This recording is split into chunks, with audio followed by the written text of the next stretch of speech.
From deep within the dunes of Africa's Namib Desert, a terrible secret is beginning to emerge.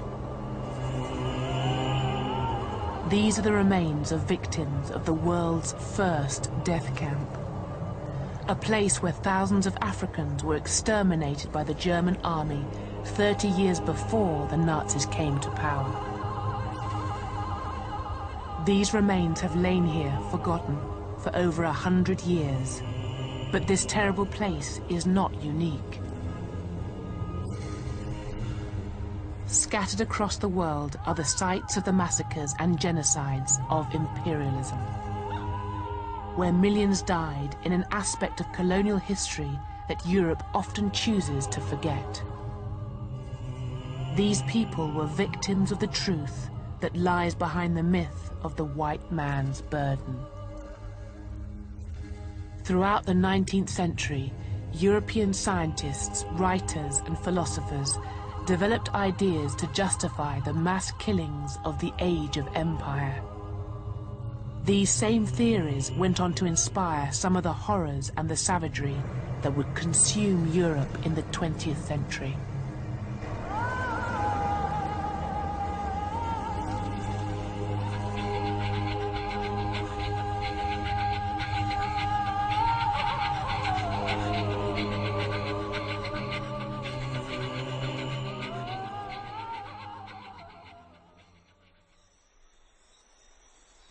The 19th century was to end with the worst crimes of empire, but it began with a great moment of optimism. In the 1830s, in the great plantations of the Caribbean, Britain prepared to become the first nation to end slavery. 750,000 slaves across the Caribbean were about to be freed, and as Britain basked in her sense of national benevolence, it was presumed that the grateful slaves would transform themselves into a hard-working and Christian peasantry.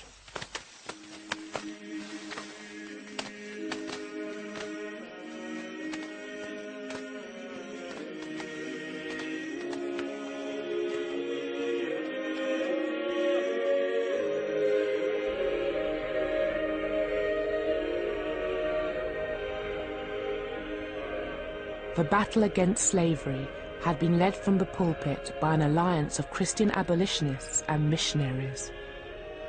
They had fought the campaign from their churches and meeting halls.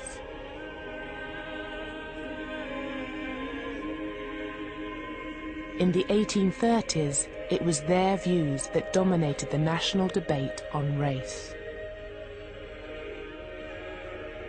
When slavery was finally abolished, there would have been an enormous sense of elation and achievement on the part of the abolitionists. Don't forget, this was a 50-year campaign from 1787 onwards, involving hundreds of thousands of ordinary British people, petitions, etc.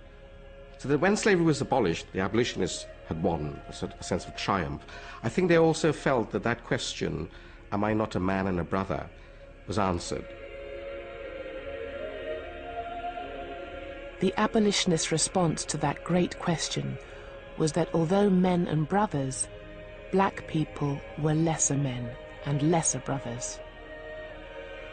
I think in that moment, the dominant perspective is of a hierarchical racial order, but one in which it's a question of culture and civilization. They certainly do not think that black people are equal to them at this time. They think maybe at some time in the future they will be equal. The mission to raise up the black and brown peoples of the world to the supposedly superior level of white Englishmen was not to be confined to the former slaves. This was to be the great task that would justify the expansion of the British Empire. The abolitionists satisfied one aspect of their tutelage and governance of black people, in that they fought and won for the freedom of black people. The next step was to send your stormtroopers, your missionaries, into Africa and the Caribbean to finish off the job, as it were. You know, these are heathens who have to be brought into the fold of Christianity. That notion of giving civilized values and modes of behavior to other peoples, that's the ideology that underpinned the empire.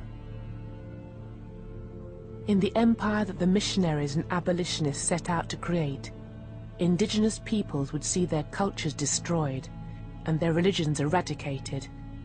And yet all this seems almost benign when compared with the grim reality of what imperialism became. Because during the 19th century, their dream was gradually overwhelmed by another vision. One that claimed that the dark races could not be civilized and should instead be exterminated.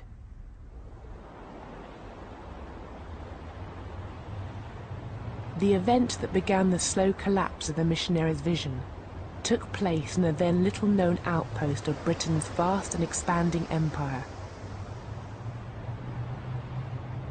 This is Tasmania, on the southern coast of Australia. What the British did on this small island was to resonate down through the Victorian age.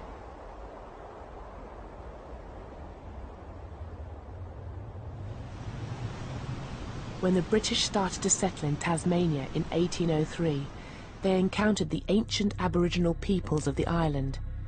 Only 5,000 strong, they had lived in complete isolation for 10,000 years, on the very edge of the habitable world. The settlers saw these people through ideas brought with them from Europe. Quite early you get expressions of disgust and shock about the way the Tasmanians lived. To the Europeans it appeared that the Tasmanians were without culture, they were without religion, they were godless. So they looked upon the Tasmanians as people who'd been left behind by history. And they also related to a very popular idea of the late 18th century, that is the Great Chain of Being, that the various races of humankind were arranged in hierarchical order, and that the Tasmanians were uniquely savage and primitive, and therefore can be treated almost as animals.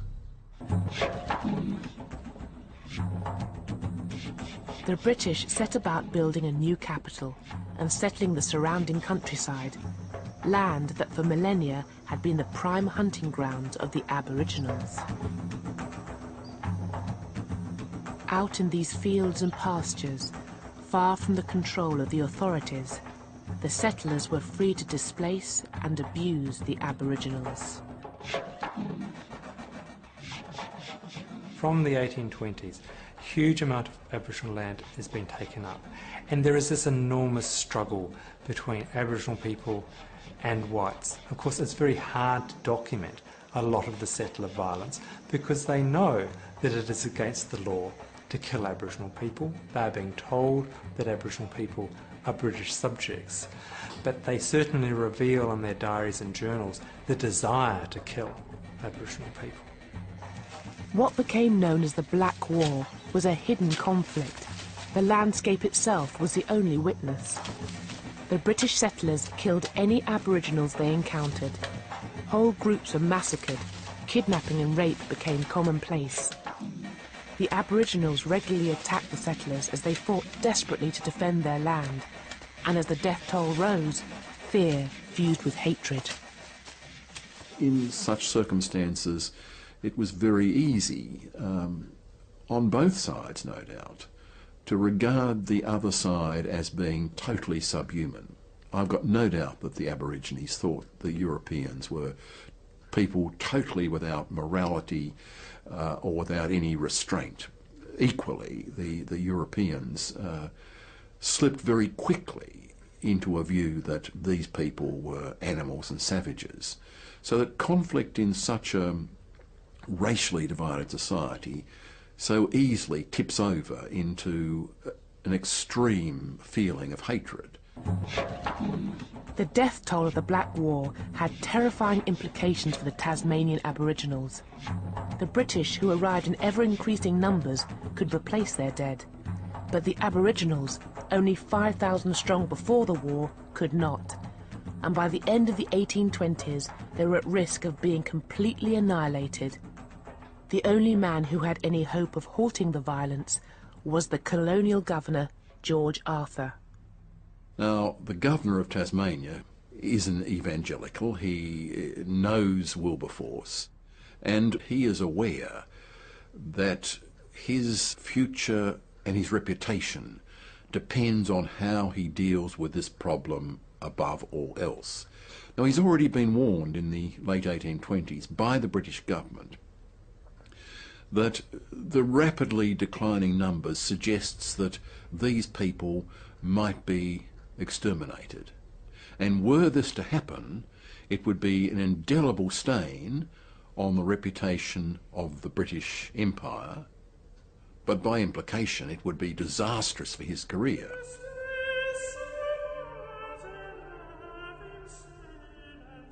Governor Arthur set out to save the Aboriginals from the violence of the settlers, and to convince them of his good intentions, he produced a poster that was attached to trees in their homelands.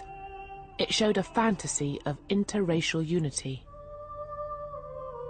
The poster spoke of British justice, promising equality before the law. The white killer of an Aboriginal would be hanged. If an Aboriginal killed a settler, he would be hanged. The poster also propagated the lie that the British wanted to integrate with the Aboriginals. It was both a fiction and a complete failure, because out in the bush, the killings on both sides continued.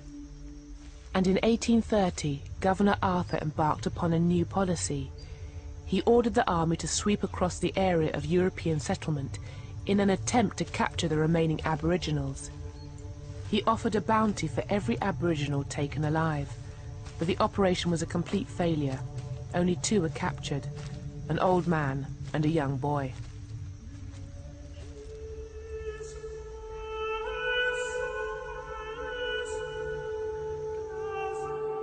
After years of guerrilla warfare, the last few hundred of the original 5,000 Aboriginals had learnt to hide themselves in the bush.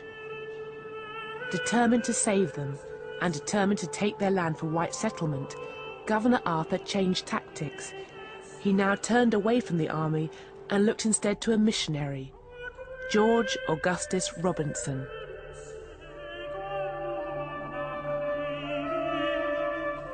He was the leader of a band of Aboriginal converts and was now hired to go into the bush and bring in the remaining Aboriginals. Robinson took a message that the government wanted to come to some sort of an agreement, a negotiation, a peace treaty. And that is, I believe, undoubtedly the way the Aborigines saw it.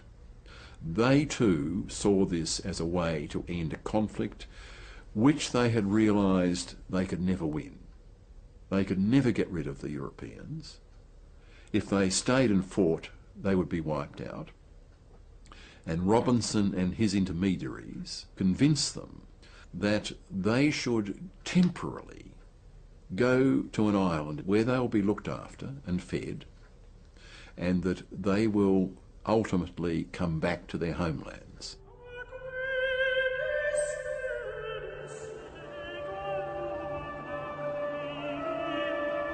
The island was called Flinders Island, and 300 Tasmanian Aboriginals who had been collected by Robinson were transported here.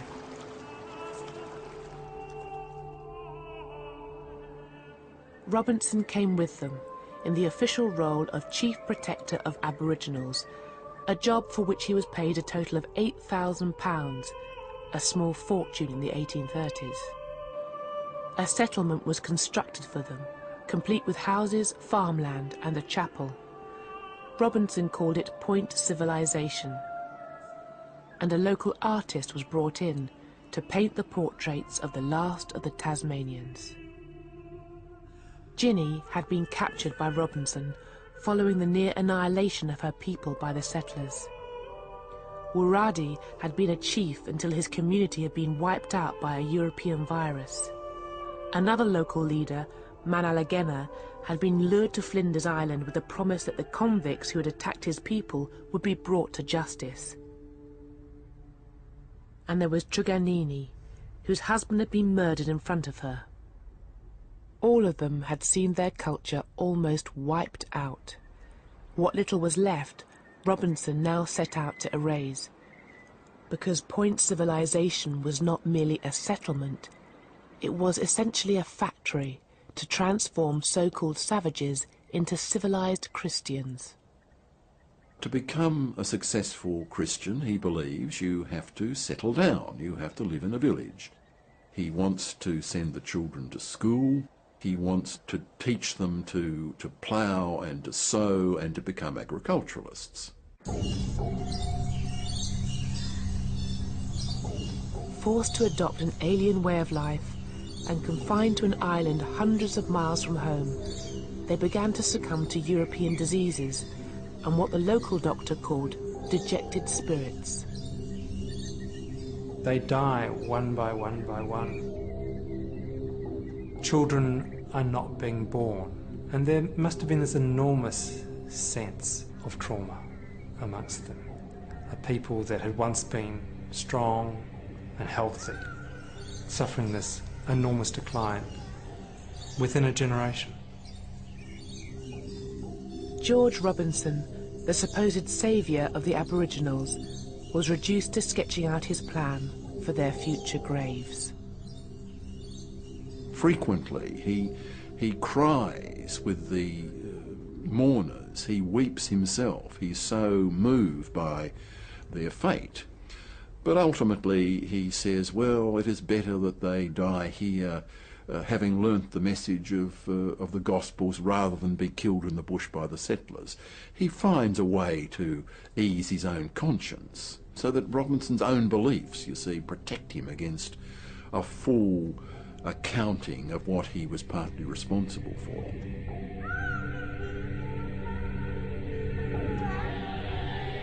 Of the 300 Aboriginals lured to Flinders Island, by the mid-1840s, around 260 were dead.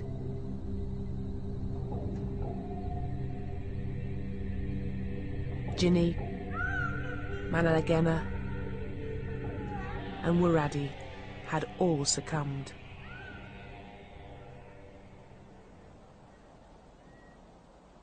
Truganini was one of the few survivors. She lived on, growing into old age. When she finally died in 1876, she was regarded by some as being the last full-blooded Tasmanian.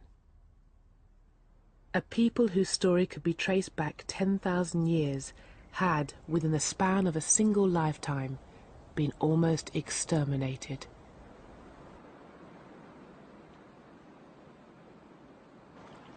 What had happened in Tasmania was far from being a unique event. Across the world, indigenous peoples were being pushed to the brink of extinction. In the South African Cape, the Khoisan peoples had been driven from their land, enslaved and killed in their thousands by British settlers and the Boers. The same forces had also attacked the ancient San Bushmen of the Kalahari, hunting them down as if they were animals. In Newfoundland, the native Beothuk peoples had been completely wiped out by Europeans. And in South America, wars of extermination sanctioned by the Argentinian government were raging against the Pampas Indians. Everywhere, it seemed, white settlers were destroying indigenous peoples.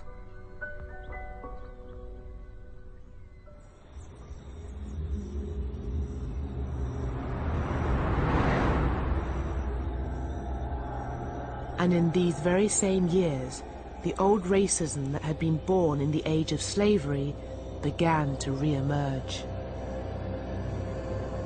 In the aftermath of abolition, competition from new sugar producers began to undermine Britain's once mighty sugar plantations.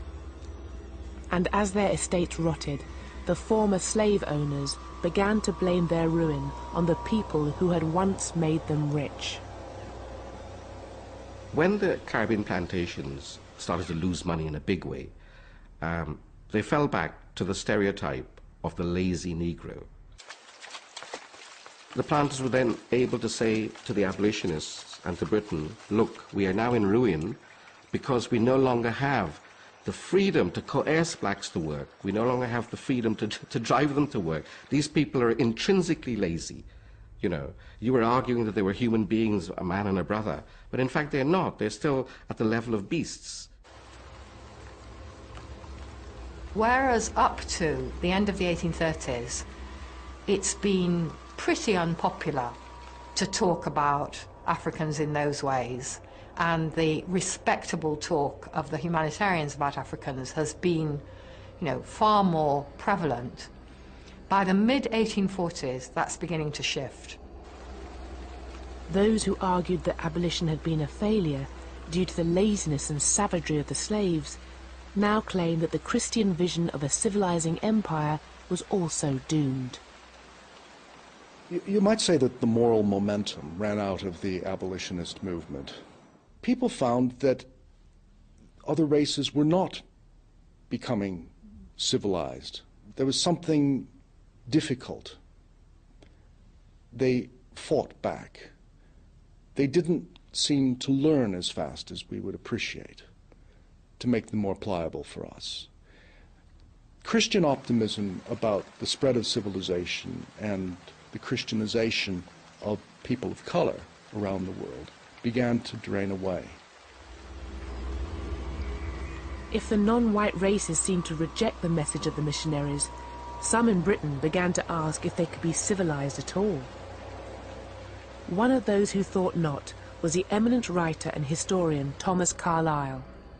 In 1849, Carlyle published an essay entitled Occasional Discourse on the Negro Question, in which he appealed for a return to some form of slavery. It was printed and reprinted in magazines across the world and helped transform the 19th century debate about race.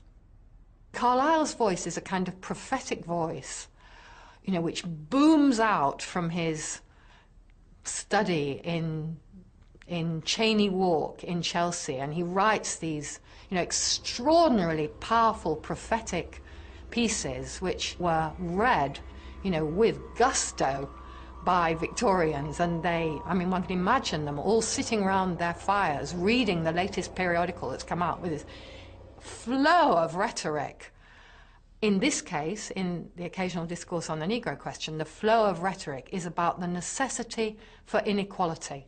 Inequality is the proper way to run a society. Those who know should rule those who don't know. Men should rule women, white people should rule black, educated people should rule the masses.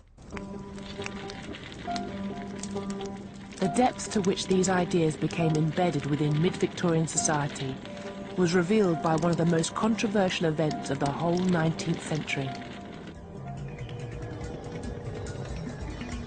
In 1865, the people of Morant Bay, a tiny settlement in East Jamaica, attacked a courthouse during a minor demonstration.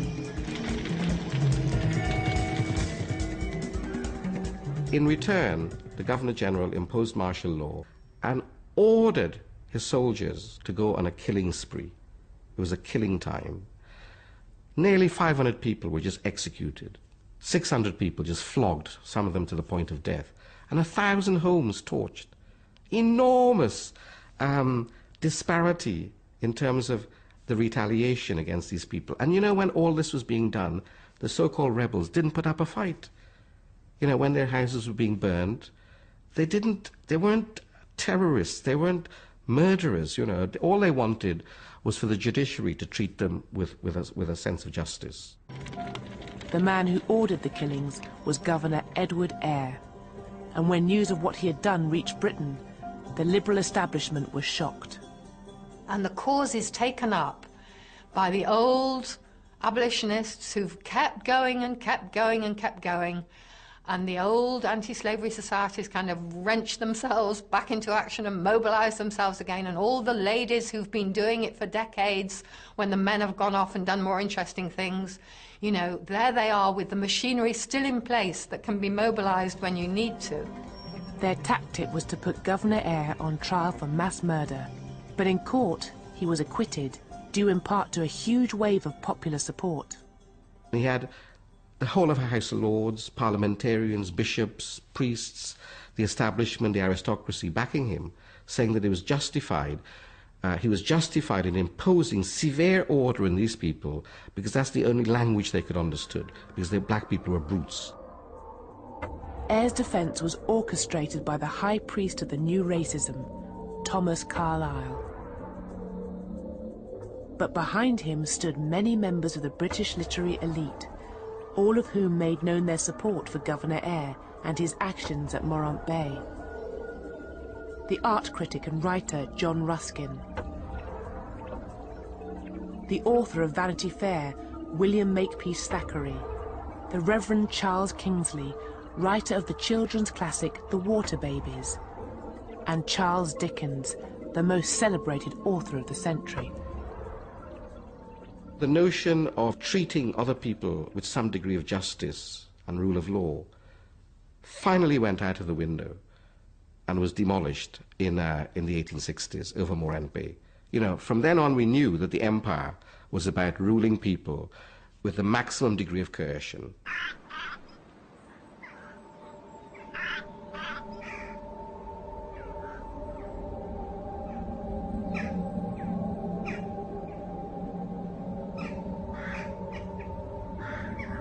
Some of the new ideas about race in the high Victorian age drew their evidence from the world of the dead. Based on the study of corpses and skeletons, the burgeoning science of anatomy laid the foundations for a new scientific racism. In Britain, the most important race scientist was a now forgotten Edinburgh surgeon. Ruined by a body-snatching scandal in the 1820s, he had fled Britain in disgrace. But in the 1840s, Dr. Robert Knox resurfaced with the publication of a new book. Race is everything. Literature, science, art, in a word, civilization depends on it. For Robert Knox in that book, race is everything. It determined your character, it determined your position in civilization, it determined your destiny. Can the black races become civilized? I should say not. He saw racial conflict and extermination happening all around the world. It was natural for him to believe that racial types were bound to struggle and that the superior races would dominate the naturally inferior ones. The Saxon race will never tolerate them, never amalgamate, never be at peace. It is a war of extermination. One or other must fall. Robert Knox was not a lone voice. In America, a group led by the renowned craniologist Samuel George Morton had begun to collect the skulls of different races and compare them. Skulls were chosen to be measured because it was reckoned that the skull was the container of the most important part of the human body, the brain. The bigger the skull, the bigger the brain. The shape of the skull, the shape of the brain. The American School of Race Scientists concluded that the races, as measured through their skulls, were so different as to be separate species. Tasmanians, Africans, American Indians were not the lower races of men. They were perhaps not fully human at all.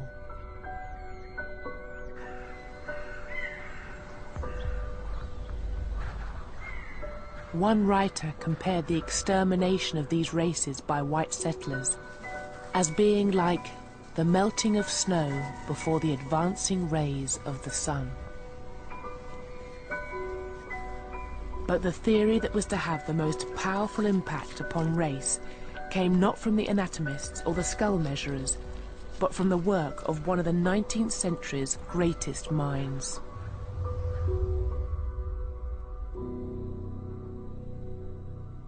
The Origin of Species really threw a bombshell, first of all into science. It really invented the science of biology, and then into religion and into society. And what Darwin did in some ways was to give an alibi for being a judge. If evolution had changed the races and the species of the world, why hadn't it done the same to humans?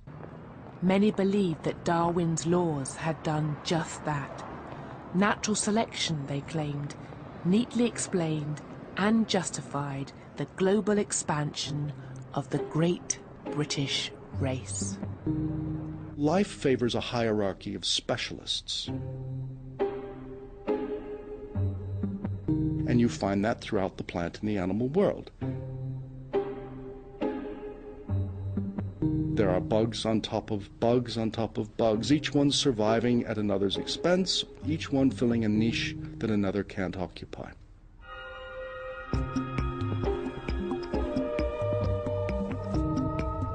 People, Darwin said, are the same way. They are expansive organisms. In other words, Englishmen are just like other organisms. They are successful because they are good at expanding. Those who understood colonialism and human competition in terms of Darwin's theories became known as the social Darwinists. Men like the radical biologist Thomas Henry Huxley and the famous economist Herbert Spencer. And social Darwinism foresaw very different fates for the various races of mankind. Evolution was in operation. It was advancing the most recently evolved, the most successfully evolved, that is, the Northern Europeans and the British. But evolution also suggested that there had to be losers in this great cosmic process. And the losers were those peoples who could not compete. And once put into competition with superior races, were doomed to disappear. And this was likely to happen to all the native peoples in North America, in the Pacific, and in Africa. Across the world, the crimes of imperialism now came to be taken as proof that the social Darwinists were right.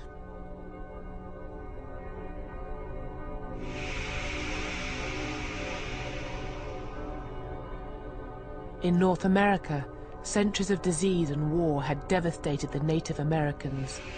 Whole nations had been all but annihilated. In parts of the Australian mainland, the peoples of the outback were, it seemed, going the same way as their cousins in Tasmania. And across Africa, the scramble for empire had brought the might of Europe to bear against innumerable peoples, killing literally millions.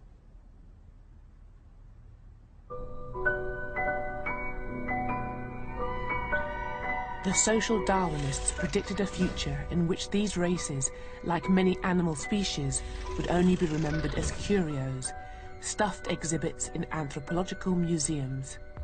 The white man's burden and the Christian dream of benign imperialism were rendered obsolete. Old missionaries who still talked about the equality of humanity and talked about everyone descended from Adam and Eve and talked about that the truth, the only truth, came from the Bible, were seen as being extraordinarily old-fashioned, who simply had failed to come to terms with the great scientific thinking of the age. And these racial theories were not only applied in new colonies, but also in the oldest parts of the empire. In the traditional story of imperialism, British India has usually been represented as an example of benign imperial rule. The British Raj, we are told, was run by men who were competent, professional and wise, men who brought order and prosperity to a chaotic land. But there is an aspect of Indian history that has been written out of this account of the imperial past. In the mid-1870s, the Great Deccan Plain of India was affected by the climatic phenomenon we now know as El Niño, and within months, millions of peasants had begun to starve. The monsoons had failed, people had eaten their food reserves. India stood on the precipice of a great human tragedy. At this point, the Viceroy of India, Lord Lytton, was totally absorbed in what was probably the largest party in world history, celebrating the coronation of Queen Victoria as Empress of India. This is one of the great catering feats in history, since it meant wining and dining more than 60,000 satraps and princes and retainers and friends of the British Empire in India over the course of a long week.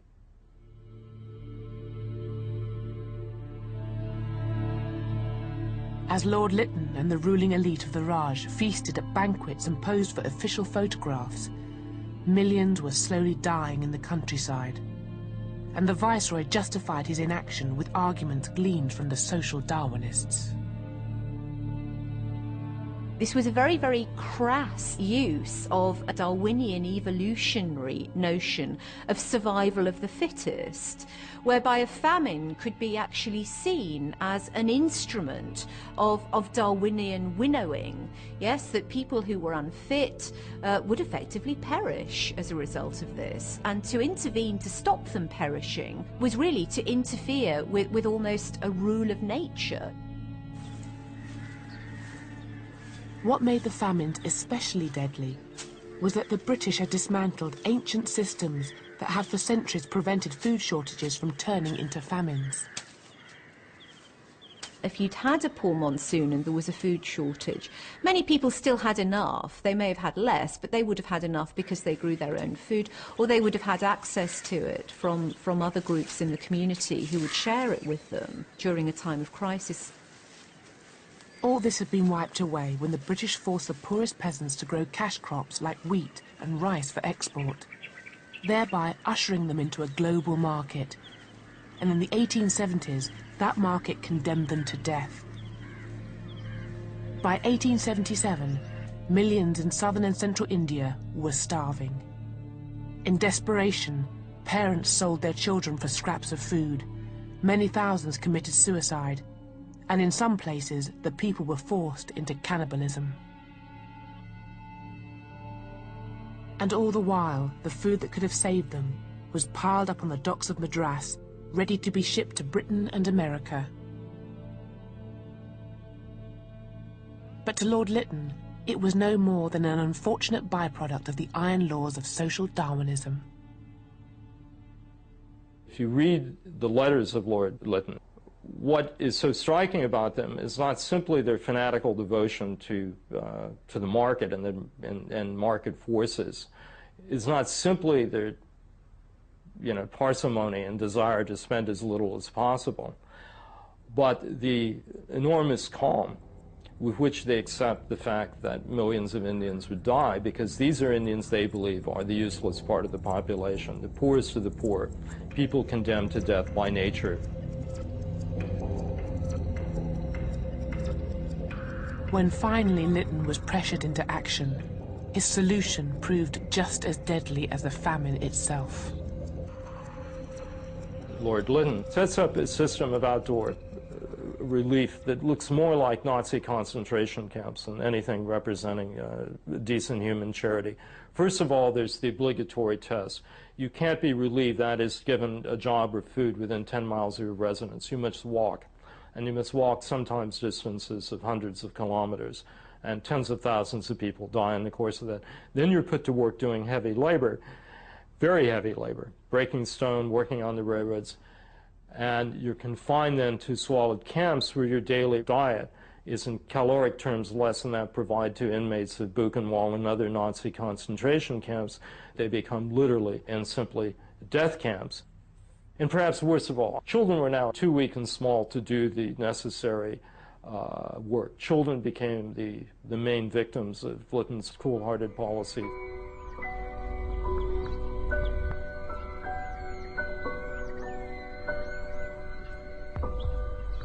"8 million Indians died in the famines of the 1870s. But they were not the only famines of the British Raj, and they were not the last.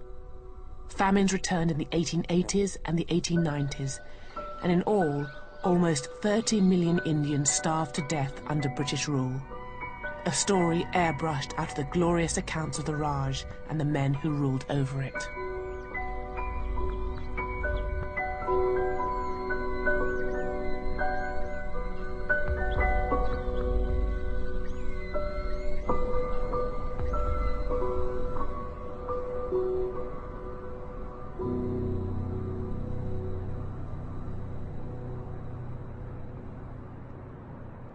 Social Darwinism had justified genocidal policies in the colonies, and in the same years it also fueled new fears amongst the British elite, fears of other dangerous races living in their midst.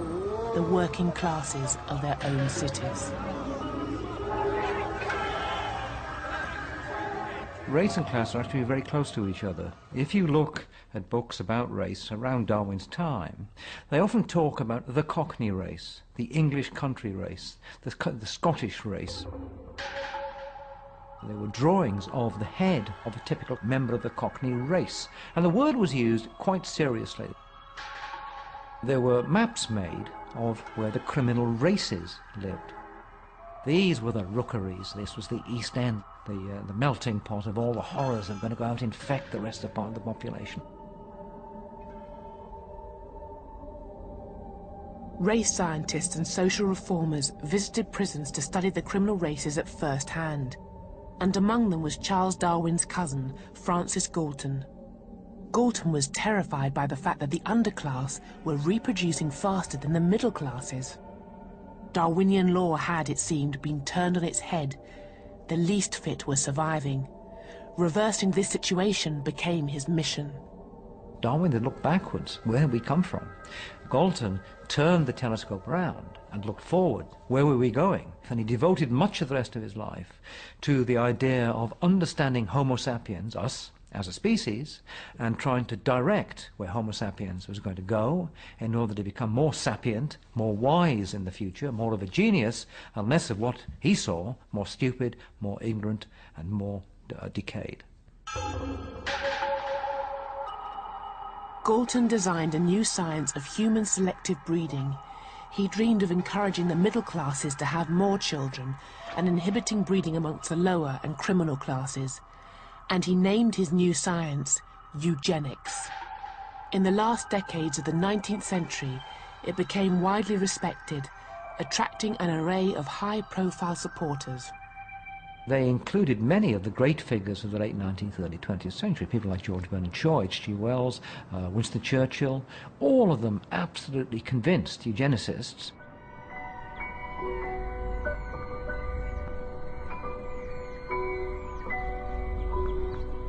In the first years of the 20th century, all the racial theories developed in the Victorian age, eugenics, social Darwinism, and scientific racism, came together in a forgotten outpost of colonialism.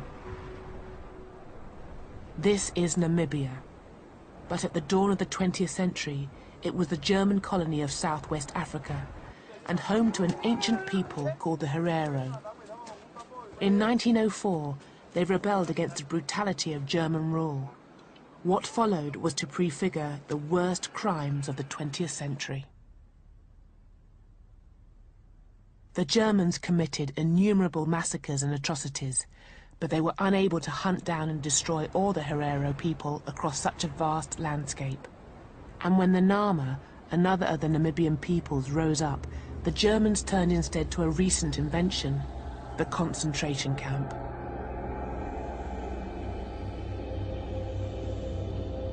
In these camps, the Herero and Nama were imprisoned and enslaved. Thousands were worked to death, others raped, beaten, or simply murdered by the guards.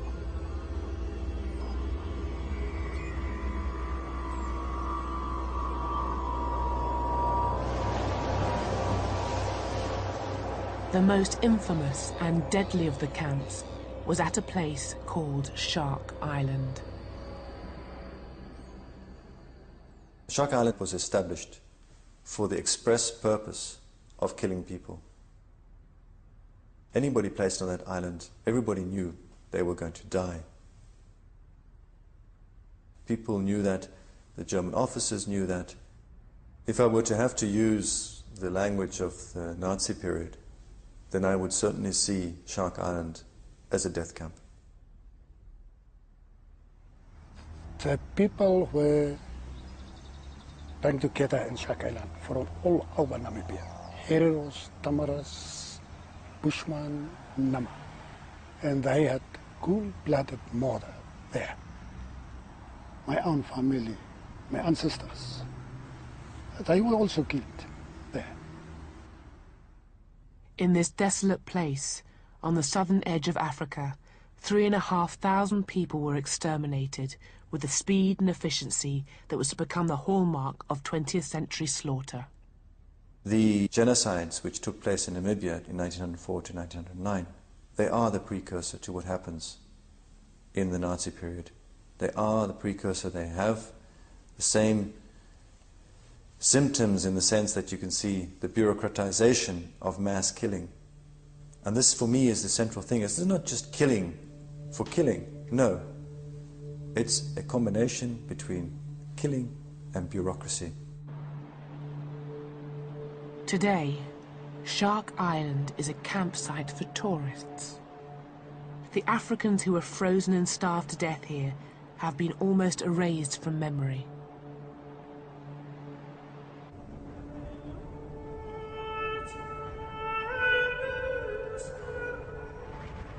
But a century after the Namibian genocide, the true horror of what happened on Shark Island is beginning to re-emerge.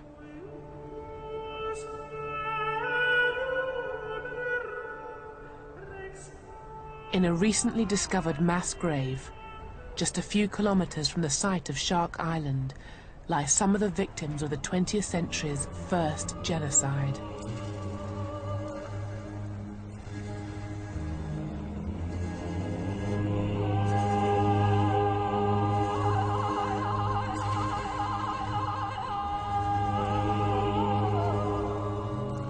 Other victims were denied even the meager dignity of a mass grave.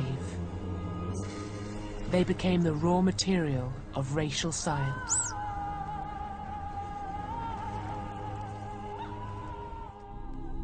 Their skulls, and even severed heads, were sold to museums in Europe and used to prove the inferiority of Africans.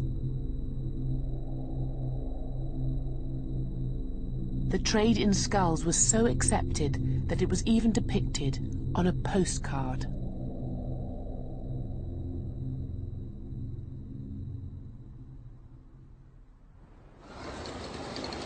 In the aftermath of the genocide, German racial scientists continued to use Namibia as a field laboratory and the African peoples who had survived as their subjects. In 1908, a eugenicist called Eugen Fischer travelled to the small town of Rehoboth, home to a people of mixed Boer and African heritage, who called themselves the Rehoboth Bastards.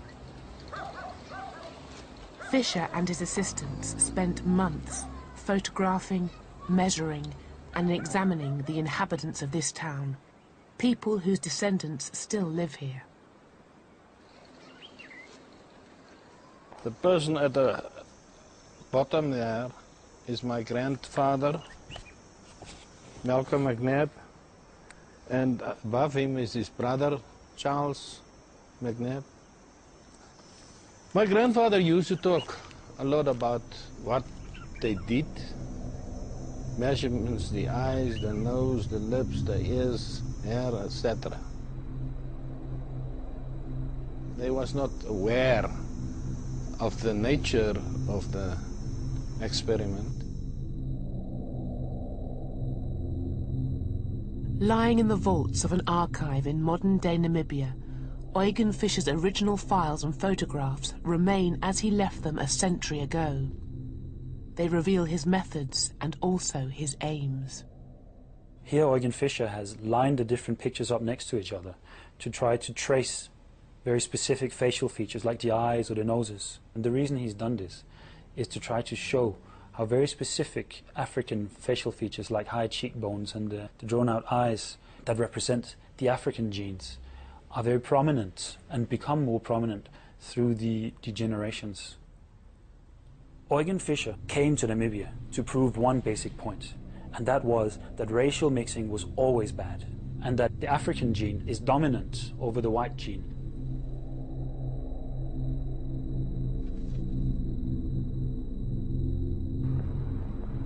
Fischer's work in Rehoboth sealed his reputation as one of Germany's leading racial scientists.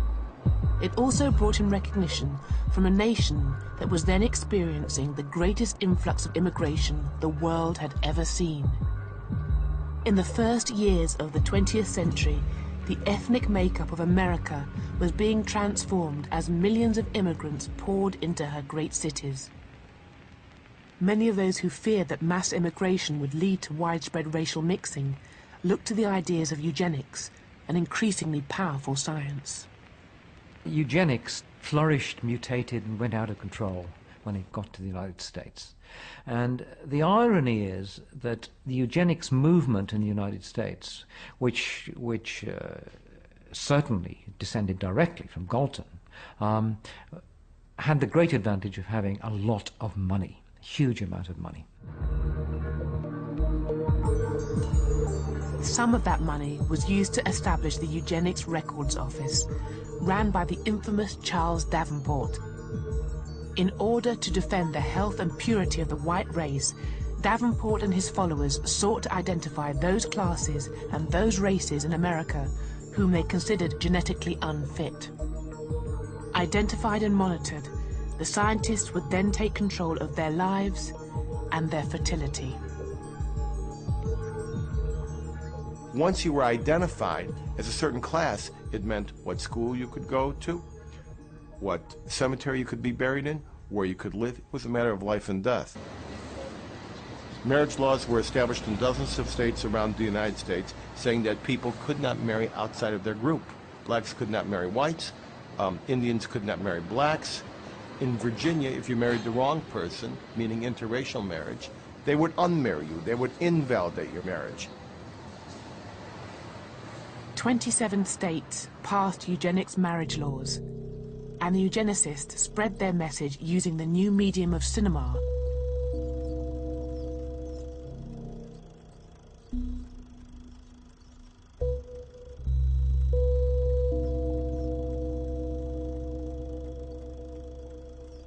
The propaganda was intended to protect the genetic health of the white race.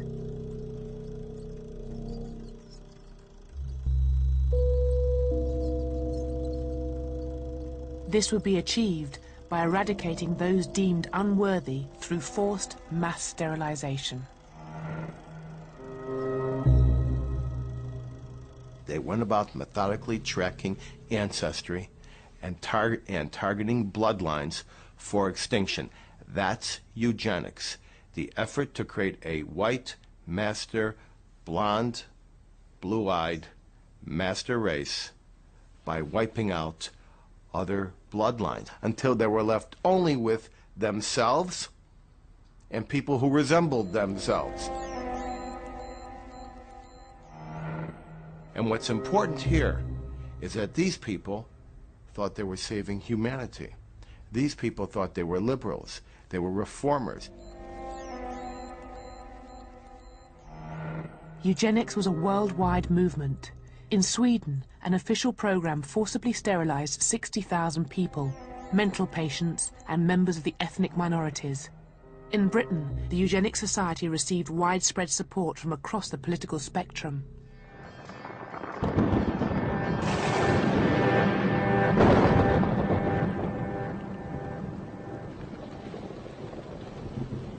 But it was in Germany that the radical ideas of the American eugenics movement found its most receptive audience. Anything connected to America would seem to be modern, progressive, scientific, democratic, reasonable, so it must be good. America was the future, the force of the future. Secondly, I think that many European eugenicists, including the Germans, liked the tone adopted by American eugenicists, which was very radical and sort of no-nonsense, and they didn't use euphemisms. They said exactly what they meant. The Americans provided more than just inspiration. American foundations also bankrolled the development of German eugenics. This was the Kaiser Wilhelm Institute of Anthropology and Human Heredity. In the 1930s, the men and women who worked here received grants from the American Rockefeller Foundation. And the leading scientist here was the man who made his name in Namibia, Eugen Fischer. Under the Nazis, Fischer was empowered to sterilize the racially mixed people of Germany's Rhineland, 400 of them, all children. The majority of those sterilized by the Nazis before 1939, however, were the mentally ill. But when the Nazis began their war, they abandoned sterilization in favor of adult euthanasia, the Nazi euphemism for murder. The victims of this program were amongst the first people gassed by the Nazis, but the program wasn't restricted to the mentally ill. When they have killed the target figure of mental patients they want to kill, which is roughly 70,000 people, they slightly exceeded it. So the first thing they do then is to contact the SS, who have large numbers of what they deem to be sick concentration camp prisoners. In other words, people who might have wear glasses, or be myopic, or have a wooden leg or something. So they want them out of the way. So these people oblige, and they take 15 or 20,000 people from the concentration camps and kill them on behalf of the SS. It's a bit like sort of contract work. And then when the SS and other people have decided they're going to go for the big project, which is to kill the Jewish population of Europe, and in particular that of Poland, which is the biggest population they're concerned with, then those people push themselves forward and say, well, hey, we can do this, we've done it, we have a record of doing this, we murder people, and they become the core personnel in all the big extermination camps. These killing centres were the second network of concentration camps and death camps in German history.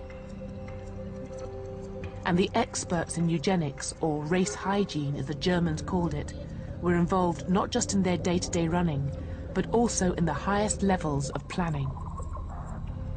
It's worth reminding ourselves that the Wannsee Conference, which was the one that set up the plan for the final solution, almost half the people around that table had doctorates, PhDs, in race hygiene, or genetics, as we'd say today.